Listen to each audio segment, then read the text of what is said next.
નમસ્કાર, સ્વાગત છે. અચ્છા, એવું વિચાર્યું છે ક્યારે કે શરીર અને મનને સંપૂર્ણપણે બદલવા માટે કદાચ જિમમાં કલાકો વિતાવવાની જરૂર જ નથી? આજે આપણે યોગના એવા 12 મુખ્ય આસનો પર નજર કરીશું જે ખરેખર નોંધપાત્ર પરિવર્તન લાવી શકે છે. હવે આ દાવો થોડો મોટો લાગે છે નહીં? કે શું ખરેખર ફક્ત 12 મૂવમેન્ટ્સથી આટલો મોટો ફેરફાર આવી શકે? ચાલો આ દાવાની પાછળનું તર્ક અને વિજ્ઞાન સમજીએ અને જોઈએ કે આ વાતમાં કેટલું સત્ય છે. અને આ જ વિચાર આપણી આજની ચર્ચાના કેન્દ્રમાં છે. યોગ એ ખાલી શારીરિક કસરત નથી. ના, એ એક સંપૂર્ણ અભિગમ છે. એક એવી પ્રેક્ટિસ જે શરીર અને મન બંને પર એક સાથે કામ કરે છે. ચાલો જોઈએ કેવી રીતે. તો આજે આપણે શું જોવાના છીએ? સૌથી પહેલાં યોગની પરિવર્તનશીલ શક્તિ.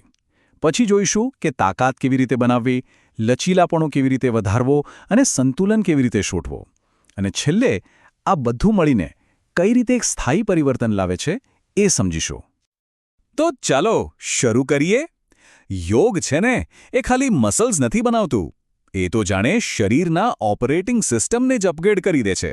પોસ્ચર સુધારે છે, મન અને શરીર વચ્ચેનું કનેક્શન મજબૂત બનાવે છે.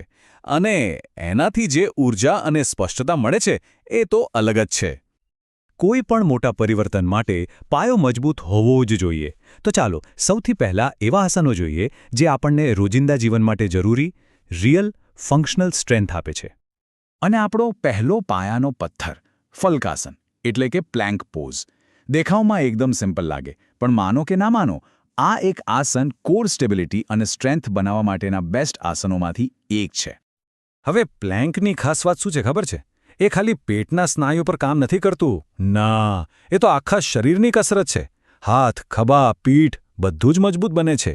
અને જ્યારે કોર મજબૂત હોય ત્યારે સારું પોસ્ચર અને આખા શરીરમાં સ્થિરતા આપોઆપ આવે છે. એ બહુ જરૂરી છે. પ્લેન્ક તો છે જ, પણ એની સાથે આ 3 આસનો શક્તિ બનાવવાની પ્રક્રિયાને કમ્પ્લીટ કરે છે.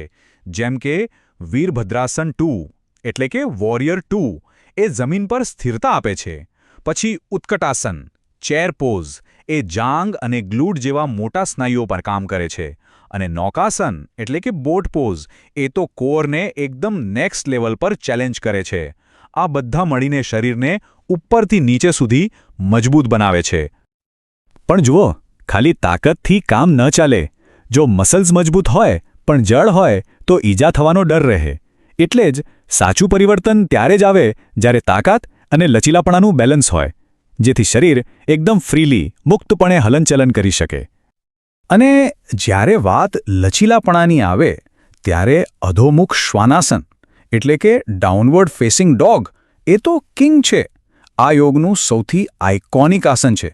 એ એક જ સમયે આખા શરીરને સ્ટ્રેચ પણ કરે છે, મજબૂત પણ બનાવે છે અને જાણે કે રીસેટ કરી દે છે. આ આસનની સુંદરતા એ છે કે એ કેટલું ઊંડાણપૂર્વક કામ કરે છે. કરોડરજ્જુથી લઈને પગની પિંડીઓ સુધી શરીરનો આખો પાછળનો ભાગ ખુલ્લી જાય છે. એનાથી બ્લડ સર્ક્યુલેશન વધે છે અને આખા દિવસનો થાક જાણે ગાયબ થઈ જાય છે. હવે આ 3 આસનો ફ્લેક્સિબિલિટીની સ્ટોરીને આગળ વધારે છે. ત્રિકોણાસન શરીરની સાઇડ્સને ખોલે છે. ભુજંગાસન આગળના ભાગને અને કરોડરજ્જુને ગતિ આપે છે. અને પશ્ચિમોત્તાનાસન એકદમ શાંતિથી આખા પાછળના ભાગને ખેંચે છે. આ ત્રણેય મળીને શરીરને બધી જ દિશાઓમાં મૂવમેન્ટ આપે છે. તો આપણી પાસે તાકાત છે, લચીલાપણું પણ છે. હવે આવે છે છેલ્લો અને સૌથી અગત્યનો ભાગ, સંતુલન. અહીં આપણે જોઈશું કે કેવી રીતે શારીરિક સ્થિરતા સીધી રીતે માનસિક શાંતિ સાથે જોડાયેલી છે. કારણ કે સાચું બેલેન્સ તો બંને જગ્યાએ જોઈએ ને. અને જ્યારે પણ બેલેન્સની વાત આવે એટલે સૌથી પહેલાં મગજમાં શું આવે? Vrikshasana, tree pose. શારીરિક સ્થિરતા અને માનસિક એકાગ્રતા વધારવા માટે આ એકદમ ક્લાસિક અને પરફેક્ટ આસન છે. અહીં જ યોગનો અસલી જાદુ જોવા મળે છે. જો એક પગ પર બેલેન્સ કરવાની જે શારીરિક ક્રિયા છે એ સીધી રીતે મનને શાંત અને ફોકસ કરવાની ક્ષમતા સાથે જોડાયેલી છે. જેવું શરીર સ્થિર થાય એવું જ મન પણ શાંત થઈ જાય છે. આ જ તો છે સાચું માઇન્ડ બોડી કનેક્શન. અને છેલ્લે આપણે પુનઃસ્થાપિત કરનારા આસનો તરફ આવીએ. સેતુબંધાસન અને ઉષ્ટ્રાસન શરીરને ખોલીને એનર્જી આપે છે, પણ આ બધામાં કદાચ સૌથી અગત્યનું આસન છે શવાસન. દેખાવમાં એકદમ સરળ લાગે, પણ સાચું કહું તો અહીં જ શરીર અને મન આખી પ્રેક્ટિસના ફાયદાઓને શોષી લે છે. અહીંથી જ સાચું પરિવર્તન શરૂ થાય છે. તો અત્યાર સુધી આપણે તાકાત, લચીલાપણું અને સંતુલન આ બધાને અલગ અલગ જોયા, પણ અસલી જાદુ તો ત્યારે થાય છે જ્યારે આ બધું એકસાથે મળીને કામ કરે. ચાલો હવે જોઈએ કે આ 12 આસનો ભેગા મળીને કેવી રીતે એક શક્તિશાળી અને લાંબા સમય સુધી ટકી રહે તેવું પરિવર્તન લાવે છે. 7 આ નંબર જોઈને થોડું રહસ્યમય લાગે ને, પણ યોગના સંદર્ભમાં આ નંબર એક ચાવી છે. એ ચાવી છે એ સમજવાની કે આ 12 આસનો કઈ મુખ્ય રીતે આપણા શરીર અને મનને મૂળમાંથી બદલી નાખે છે. અને આ રહ્યા એ 7 પરિવર્તનો. જુઓ, લચીલાપણું સુધર્યું, એ અધોમુખ શ્વાણાસન અને ત્રિકોણાસનને કારણે.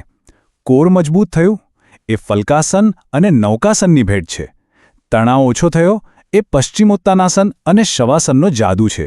જોયું, દરેક આસન આ મોટા ચિત્રમાં એક બહુ જ મહત્વનો ભાગ ભજવે છે.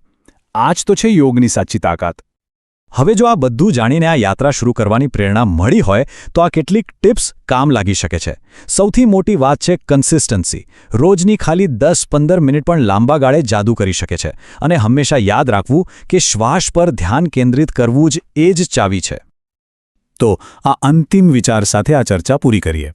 કોઈ પણ પરિવર્તનની શરૂઆત હંમેશા એક નાના પગલાંથી જ થાય છે. એક નિર્ણયથી, એક શ્વાસથી. સવાલ એ નથી કે આ શક્ય છે કે નહીં. સવાલ એ છે કે શું શરૂઆત કરવા માટેની તૈયારી છે.